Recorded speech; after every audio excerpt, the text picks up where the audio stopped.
Hey guys, TheSneakySnake here, Brothers in Arms, World of Warships, and today's video is a replay set in by Munihausen, and he's playing in his Tier 5 German light cruiser, the Konigsberg, here on the map Soloman Islands, and he's playing some domination by himself. So if you'd like to send in a replay to our channel, please send it to all caps BIA and then worldofwarships@gmail.com. Please include the replay file, in-game screenshots, a short description of the battle, and then, of course, if you'd like myself, Puddin, or Spider to do the commentary on the replay, please mention that as well. So when Munihausen sent his replay into us, he titled it Newbie Replay, and it got me very interested to see how this battle would unfold, and quite frankly, if you want to call him a noob, I suppose he fits the billet. Only has just over 100 games played. The Königsberg is one of his only Tier 5 ships, and he just really hasn't played all that much World of Warships. But he did say that he's been watching our channel ever since he started playing, and that this was his best result, I suppose. And the way that he's going to play this replay at the end, however, when we get to the climax of the video, is he's certainly going to seem like a seasoned vet as he's cruising around. And the Königsberg is a very interesting ship. It's the first of the German cruiser line ships where you kind of get a feel for how they play going up the tech tree.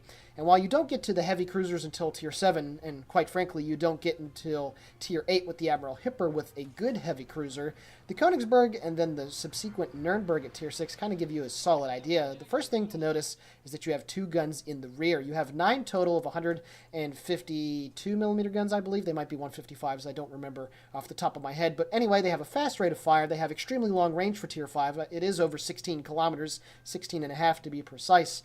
And the armor-piercing shells are really good. And like I said, this is the first of those German cruisers where you really get to figure out with the niches, where they're not the most heavily armed, but they have very punchy guns.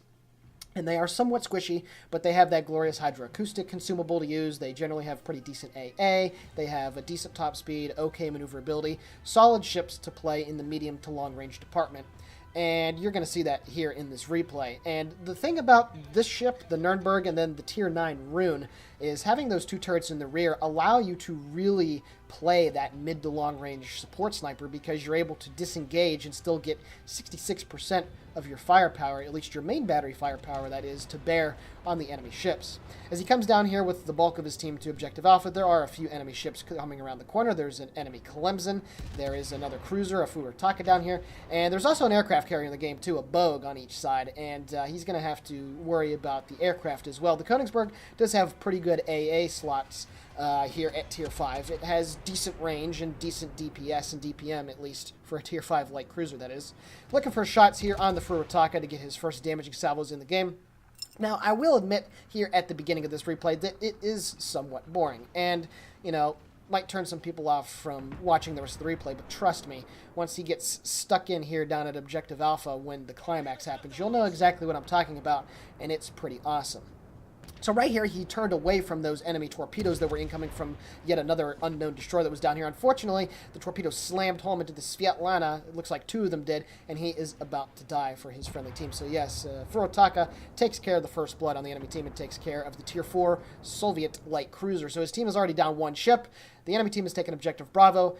Their team has taken an Objective C, and they are contesting down here at Alpha. So far he turned away from torpedoes, and he has spent a considerable amount of time retreating away. So I don't necessarily agree with that play, but hey, like he said, he's new to the game, and hopefully, if he is going to watch his replay on the channel, and all you new players out there as well, hopefully what I'll be trying to walk you through here with these cruisers will be beneficial to you. So with that being said, he starts to turn back to his starboard side, and he realizes at this point that the enemy team is making a massive push down the middle of the map. And this is something at Soloman Islands, one of my favorite maps in the game, that happens quite often. Enemy teams get very, very aggressive if they take Objective Bravo, and they head right down the middle and try and get into your base. And obviously, the friendly Bogue that's over there in Objective B2 is going to be running into a lot of trouble if he doesn't get out of here. An enemy Danae has come down the middle, an enemy Svetlana has come down the middle. There's also an enemy Omaha that has moved in behind his friendly forces at Objective Charlie. He is starting to get his first long-range shots on target here in the game. Gets a nice 1,300 damage sub on the Svetlana, and he continues to pepper him with high explosive. Now, the one thing about these German cruisers I've already mentioned mentioned, is the armor piercing is extremely good on it. So at some point, he's going to switch to his armor piercing, and there he does. On his next salvo, he shoots it out. And even at very long ranges with this German AP, even though it's very small caliber, about 6 inches, it has a lot of punch to it. And as you're going to see here, this Svetlana is going to take quite the massive salvo right here. There we go. Citadel, a couple penetrating strikes, almost 8,000 damage done.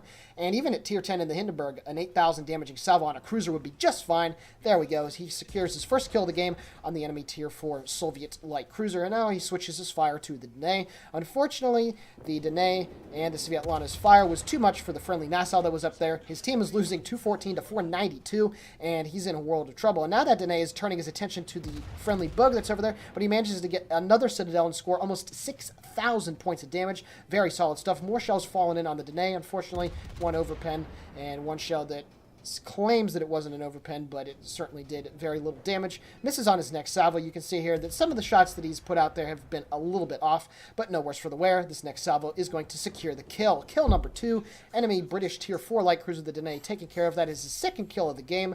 3 Citadels, 30 target hits, 1 fire set, and just over 22,000 points of damage. So far, he made a very solid play. He went back to help his friendly carrier out and took care of the 2 enemy cruisers that bum rushed their way through the middle of the map. So, Munihausen right there, very solid play, and he was able to get his full firepower to bear, and now he's providing some anti-aircraft support for the carrier. Obviously, these are just enemy fighters that are being dealt with, but regardless of that, they are attacking the Bogue's torpedo plane, so he's at least trying to help out in whichever way he can. So a very good play by him there as his AA shoots down his second plane of the game.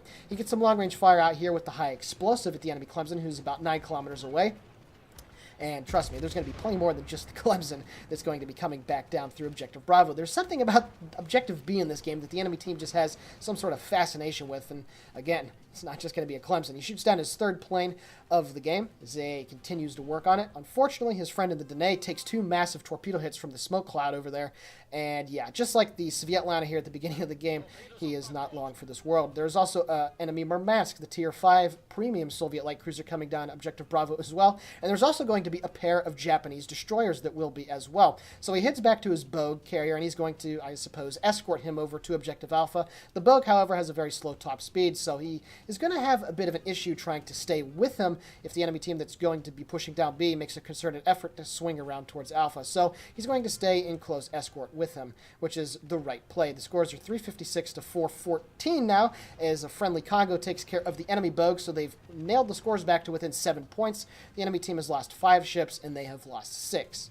So he starts to turn back in towards the Objective Bravo. There's still the friendly cruiser, the Danae, that luckily for him was able to get some of his health points back. The one thing about those British light cruisers, even down here at these tiers, is that they do have access to the damage control repair ability, so they can get a little bit of their hit points back. But nonetheless, the enemy Murmansk is now making a very heavy push down the middle, and then an enemy Danae, also another tier 4 British light cruiser, is making his way from Objective Charlie as well. So yeah, he is not looking too good at the moment. And that enemy Murmansk is going to make some very smart plays here. He shoots some armor piercing, and he's looking for a full broadside here on the enemy light cruiser. Gets the full salvo out. You can see the reload on the Konigsberg is pretty good. It's just under 8 seconds. Shells falling in on the Murmansk. Gets about 3,000 damaging on that salvo. Pretty good salvo, but unfortunately the Danae is about to kick the bucket, as he does from the enemy Murmansk. So now at this point, the friendly Bug that's just off his starboard aft quarter is not detected. So he is the only person that is going to be taking fire, and that Murmansk has a very long range. That thing used to be one of the premier SEAL clubbers at Tier 5, and quite frankly, it still is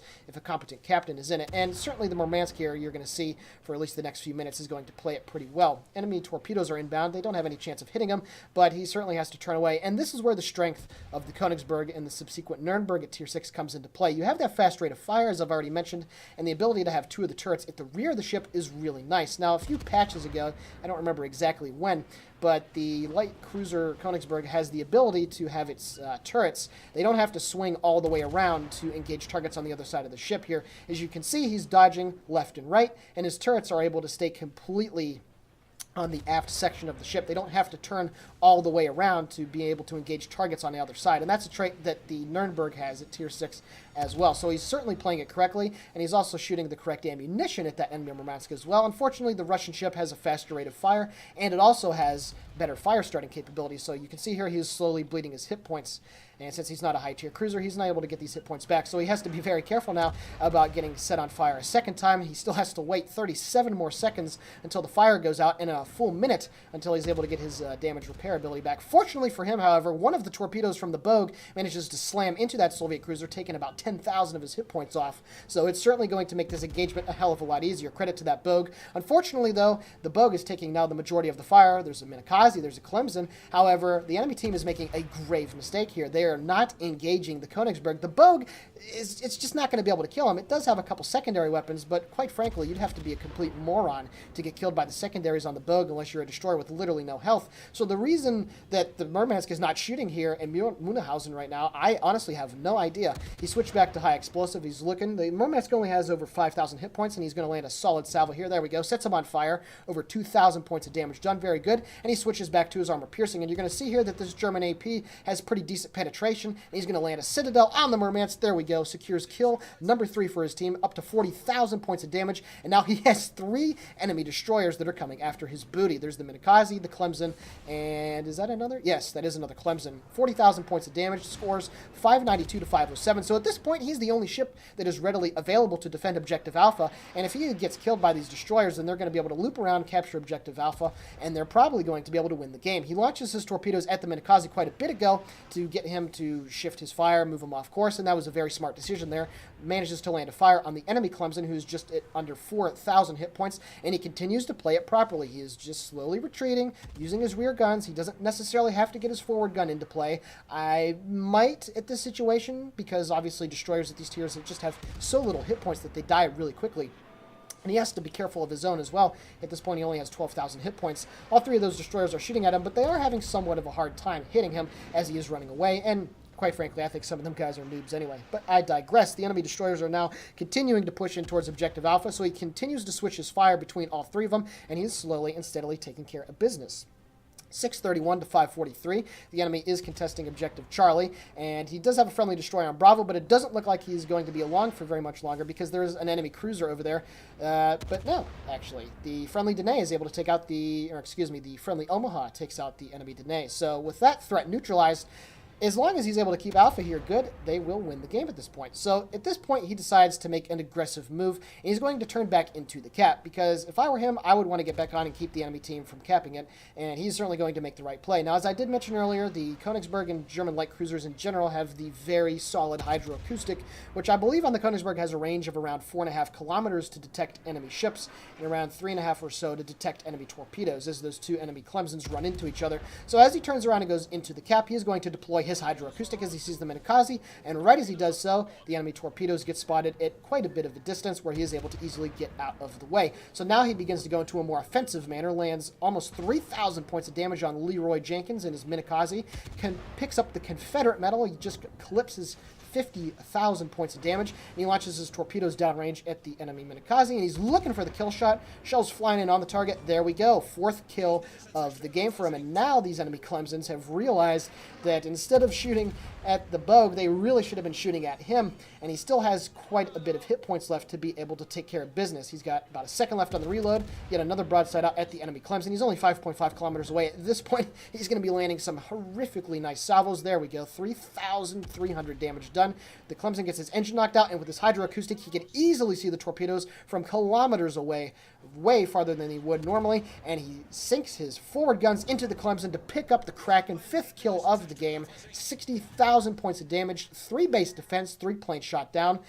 Wow, Munihausen, solid work there, but he's not done yet. Now that the objective is completely secure and there's only 2 enemy destroyers left, he's now going to go hunting for more kills. Very solid stuff. So what you guys saw there was a solid use of the hydroacoustic, solid use of the AA, utilizing the rear turrets, and of course the Bogue hooked him up with the torpedo hit on the Murmansk. But those enemy ships were really screwed up, and they did not shoot at him and focus fire on him, who he was clearly the more dangerous ship. Now he's shooting some long-range shots here at the Clemson, and even at 9 kilometers, and with the very solid shell velocity on these guns, it can be a bit tricky to hit those destroyers that are just so maneuverable down here at these low tiers. But he continues to get more shots down downrange, and he lands a couple shots every now and then, but then also you can see that some of the salvos are quite short, some of them are a bit off, but hey, I think that he is doing just fine. More shells falling in on the Clemson. Does he register any hits? There we go. He knocks out a gun, about 281 damage. German high explosive is very weak, and it has a very poor fire chance, but even if you land a solid salvo, you're still able to do some decent damage as he sets a fire on the Clemson as well. Looking for the kill shot here. Shells are falling in on the target. 879 to 496. Will this be the kill shot? No, just a bit behind and a little bit too far to his right side, it appears. The Clemson continues to burn, however, and I believe this is the kill shot. There it is. Kill number 6 on that enemy Tier 4 American cruiser. And Munihausen has picked up his 6th kill of the game, 63,000 points of damage, Confederate and the Kraken, off of 114 shell hits, 12 incapacitations, 4 citadels, and 4 fires set, with 3 base defenses and 3 planes shot down to boot. So, what a solid performance here in the Tier 5 German light cruiser by Munihausen. Alrighty guys, taking a look now at his post-battle results. What a solid performance from Munihausen. 334,000 credits received, just shy of 3,000 total XP. Picks up the Confederate and the Kraken, 64,000 damage, 114 target hits, 6 ships destroyed. What a very good game. Taking a look now at the team score, almost 2,000 base XP in a Tier 5 game. That is some impressive stuff. So, Munihausen, thank you very much, sir, for sending in this replay. I know you call yourself the self-proclaimed newbie, but hey, that was some very veteran stuff that you showed there. So for all you guys out there that are grinding on the German cruisers, look no further than Munihausen's great replay here on Soloman Islands to know just exactly what you need to do. So with all that being said, once again, thank you very much for sending it in.